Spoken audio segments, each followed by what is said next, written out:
On September 3rd, I went to the Yuha Desert just west of Calexico, California, to see the construction of a 15-mile section of fence that had just started 1 or 2 weeks earlier. Here you see Signal Mountain in the distance, which is a local landmark on the Mexican side of the border. This image is a 180-degree panoramic view of the Yuha Desert. The fence will run from just on the other side of Signal Mountain all the way to the Jacumba Wilderness. The mountains of the Jacumba Wilderness are seen at the end of this view.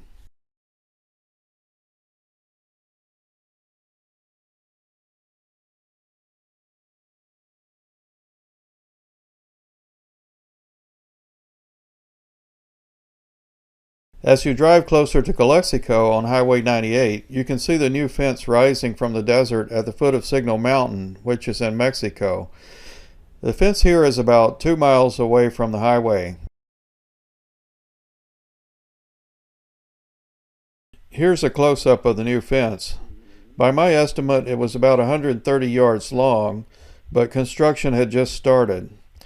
The crew has to get used to the new job, and the temperature in the desert was a sizzling 112 degrees. Another thing that hampers them is that they are supposed to keep the work on a very narrow strip of land about 50 or 60 feet wide, so they don't have much room to maneuver their heavy equipment. With only one crew working on this section, it will take them well over a year to finish this stretch.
This image shows a comparison between the 30-foot bollard fence and the Normandy fence that it's replacing.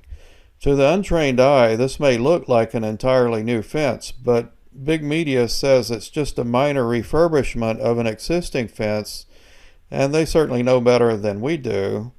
Therefore, it doesn't count. The short sections of Normandy fence in some places is better connected, but in long stretches it's just welded together with chains like here. If the chains are cut, several people can just roll the barrier out of the way and drive through.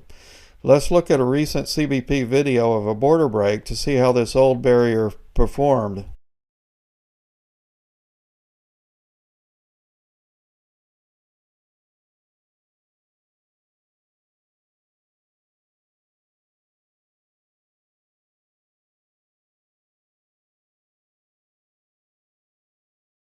Well, it doesn't seem to work that well, even for blocking vehicles. Of course, anyone and their mama could also just climb over a Normandy fence and walk out. There are hundreds of miles of fence like this on the border that need to be replaced. No fence is going to be perfect, though. There will be a few people who can get past the bollard fence too, but it's not going to be nearly as easy. Every mile of bollard fence that can be built will be very helpful. While we're in the Yuha Desert, I want to point out that Enrique Morones and the Border Angels have put out many water stations over the years to help illegals cross into the U.S. These stations are all around the Yuha Desert, but many of them are right beside Highway 98. Hopefully this fence will make these stations obsolete. In the beginning, some Border Patrol agents would dump them out, but they would get into trouble for it. Morones appears to have connections to the cartels. He runs a shelter for fake refugees in Tijuana and has had his own caravans that bring fake refugees to our border. He's constantly propagandizing against border security, often on Fox News and other outlets. A couple of years ago, he arranged a wedding on the border for a major smuggler, with the Border Patrol unwittingly acting as a honor guard. See it in this excerpt from a local news report. 1 month after cameras captured this historic wedding, it turns out the groom is not what he appeared to be. Little known to the Border Patrol, he is a convicted drug smuggler on bail, waiting to be sentenced. It was a mixed load of over 40 pounds of heroin, 40 pounds of cocaine, 40 pounds of meth coming into our communities, and yet we've got them here celebrating a wedding put on by the Border Angels. The Border Angels are led by the man you see here in the purple shirt. His name is Enrique Morones, and he arranged this wedding. He claims he had no idea that Brian Houston was a convicted drug smuggler. But he says, he's quoted as saying, that he knew that that individual had legal problems. Legal problems indeed. 120 pounds of hard drugs smuggled across the border. Morones says they, meaning the Border Patrol, should have done a better job doing a background check. So here you have a cartel guy, nobody brings that amount over unless they're cartel, doing a wedding here with us as backdrop, and is basically almost like, looks like we're his men of honor, providing security. That's all for now. Next stop will be Yuma and Lukeville in Arizona. Thanks for viewing, and please subscribe if you liked the video.